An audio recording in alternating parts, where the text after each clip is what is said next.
Welcome back to Real Florida Magazine. Welcome back here today on the beautiful campus of Florida Panhandle Technical College, another in our series of what's going on in the community. Here today with Carol Jones with United Way. Carol today was our speaker at the Chipley Kiwanis Club, and if you are a regular reviewer of the show, you know we very often bring those programs back into the studio and allow you as our viewers to get some insight into these organizations. In this case, we're going to talk to Carol when we come back about United Way. If you're a regular contributor, if you have payroll deduction perhaps to United Way, sometimes you don't know where those monies are going. At the end of the show, hopefully you'll learn a little bit more about United Way, and Carol will have that opportunity to perhaps interest you in becoming a benefactor, a contributor, a sponsor, if you will, of some of those United Way organizations, which, frankly, by the end of the show, you'll realize we can simply not do without. We'll be right back.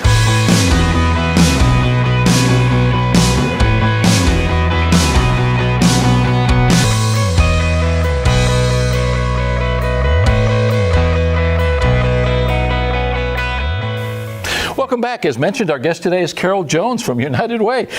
It's kind of been a whirlwind. We just got done lunch. I said, hey, would you like to do an interview? We said, how about in a couple hours from now? Then I called you back and I said, no, how about right now? So thank you so much for being gracious and for having a sense of humor about all this. Well, thanks for asking me. You are our speaker today at Kiwanis Luncheon. Yes, sir. Darren Wall, local general manager of Gulf Power Company, been heavily involved in United Way for many years, called me and said, we would like to talk to the club about United Way. How long have you been associated with United Way as an employee or working directly for them? Only since January of 2016. Okay. You spoke from your heart. You are obviously a very spiritual person, and you explained your impetus for being involved in charitable contributions at all globally, but certainly explained how that translates to United Way. For those of our viewers, and I can't imagine there are many, who may be uninitiated into the ways of United Way, give us a thumbnail sketch of what is United Way. Well, United Way is a global corporation, $5 billion. We're one of the most recognized charitable organizations in the world. We're up there with Verizon, AT&T, Bank of America. We are a fundraising organization that also provides a limited amount of direct services to our communities, and we help agencies. In our case, in our 6-county area, we have 48 agencies that are our partners and that don't fundraise for themselves all the time. Some of them are very, very small. Their budgets are very, very limited. And we raise money for them through community-wide campaigns, through workplace campaigns, through sponsorships, through corporate gifts, through benefactors. Even we have folks that put us in their will and leave us money in trust for certain programs. We have many corporate entities within the sound of our voice, this several county area. We've got some state organizations such as Department of Transportation, which I know in many of those cases, they'll allow their employees to have payroll deductions. A much easier, less obvious way for them to donate, and it's all done behind the scenes, and it's obviously tax deductible. Yes. What is your budget on a yearly basis for our local United Way for which you fundraise or for which you do these informational sessions? Well, our campaign goal this year is $1.75 million. Not a lot of money anymore. Not a lot of money anymore, but we can take that $1.7 million and by utilizing our agencies who get drawdown matching funds perhaps from the state through matching grants that are out there from philanthropic or through foundations. Some of them are able to take the money that we give them in grant form and match it, double it, some up to 16 to 17 times more. So $1 to United Way could turn into $17. That's pretty amazing stuff. You know, many times I think that people don't realize that impact of that multiplier. 16, 17, you mentioned there's one organization, maybe even 25. Yes. I think that sometimes it defeats your purpose because they say, yeah, I'd like to give that $5 a week, but who's going to benefit from that?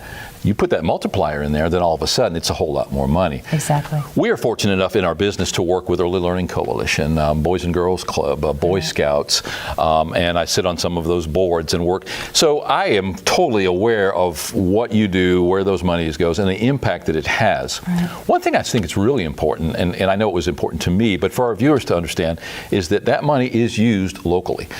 So often we feel that if we give, it's going to be sent to Africa somewhere or South America. Nothing wrong with that, and certainly we have missions that do just that. But in your case, your story can be pretty compelling and effective by telling people that stays locally. Talk a little bit about that fact. Well, if you work in Washington County, for instance, where we're shooting this, any money that's given here stays here. So any of the agencies that operate in Washington County, and there's quite a few of them. There's the Washington County Council on Aging. There is Early Learning Coalition. There's Life Management. There's all sorts of agencies that may be housed maybe in Bay County or in a different county that service this area. So if you work at this college, or if you work at Gulf Power, or you work at some of the other local businesses, and they have a United Way campaign, and you give money through your payroll deduction or a one-time gift or however you do it, that money stays in Washington County. Now, all of that money is then collected, and it's put in a big pot, and that money goes to what is the Community Impact Fund for Washington County. And then these agencies that work in Washington County, they come to United Way, they're our partners, and they say, we need $2,000 for this particular program for children. It could be like adoption services, or it could be abused children. It could be any kind of abuse. And so we want to apply for a grant for $2,000. Well, that money is all listed in a big spreadsheet. We get somebody through our funds distribution process, and we get people from the community. Some of the leaders in our community sit on what I call my executive cabinet here in Washington County, and they come together and they review all of these requests, and they see how much money is available, and then they make a determination which agency and which program they will fund. They look through audited statements, they look through whether it's a duplication of services perhaps, and it could be best done somewhere else. So they either decide to give them what they ask for, none at all, perhaps a lesser amount, or maybe even more. The biggest issue for me and the most heartbreaking thing in the job, and it's one of the first things I had to do last March, was I had to go into all the 5 counties and I had to sit with these committees and I had to look at what was available. And this year in Washington County, there was, I believe, $58,000 in requests for grants, and we had $15,700 available, which, if you do the math, is I think less than 20% of what was needed. And it breaks your heart. The first one I sat through, I kind of cried for a little while. And the second one, I was a little teary-eyed, and I tried to get kind of a passive face and not be too emotionally involved, but it's really hard, because how can you decide between, feeding children or feeding the elderly? It's so difficult to decide. And so my job is to try to bridge those gaps in all of these counties, is to, appeal to the generosity and the community mindedness of the area and all these separate areas, and hope that, people will hear our story. I always tell everybody, I get so upset and I say, I know there's somebody out there that's like a bazillionaire, and I know that if they heard what we do and they saw what our agencies did, that they would be moved to do something. And one person, just one, could bridge that gap everywhere I go.